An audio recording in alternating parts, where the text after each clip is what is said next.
আগামীকাল যশোরে যাচ্ছেন প্রধানমন্ত্রী তারেক রহমান। তাকে স্বাগত জানাতে চলছে শেষ সময়ের প্রস্তুতি। এই সফরে প্রধানমন্ত্রী উলাশী খালের পুনর্খনন এবং যশোর মেডিকেল কলেজের ৫০০ শয্যার হাসপাতালের ভবন নির্মাণ উদ্বোধন করবেন। এ নিয়ে আরও জানাতে শহরের ঈদগাহ মাঠ থেকে যুক্ত হচ্ছেন রিপন হোসেন। রিপন, জানতে চাই যে প্রধানমন্ত্রীর সফর ঘিরে সবশেষ প্রস্তুতি কেমন দেখছেন এবং নেতাকর্মীদের যে উদ্দীপনা কিংবা তারা কি বলছেন? আগামীকাল সকালে তারেক রহমান যশোরে আসবেন এবং যশোরে সরাসরি যে বিমানবন্দরে নামবেন, সেখান থেকে যশোরের শার্শা উলসী যে খাল রয়েছে সেই খালকে পুনঃখনন করবেন। তারপর সেখান থেকে আসবেন যশোর মেডিকেল কলেজ হাসপাতালে, সেখানে পরিদর্শন করবেন। তারপর বিকালে আমরা যেখানে রয়েছি যশোর ঈদগাহ মাঠ, এই মাঠে তিনি ভাষণ দিবেন জনসভায়।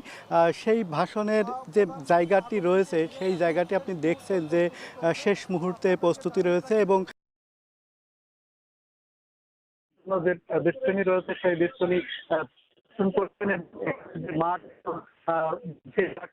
দেখছেন বিভিন্ন দেখছেন যে ডগ স্কোয়াড সেটি নিয়ে আসছেন, সেই তারা পরিপূর্ণ করছেন। পাশাপাশি নেতাকর্মীরা কিন্তু উদ্দীপিত, কারণ দীর্ঘদিন পর হলেও যে যশোরের উন্নয়ন এর জন্য এই প্রধানমন্ত্রী আসছেন এমনটি দাবি করছেন বিএনপির যারা নেতা রয়েছেন তারা।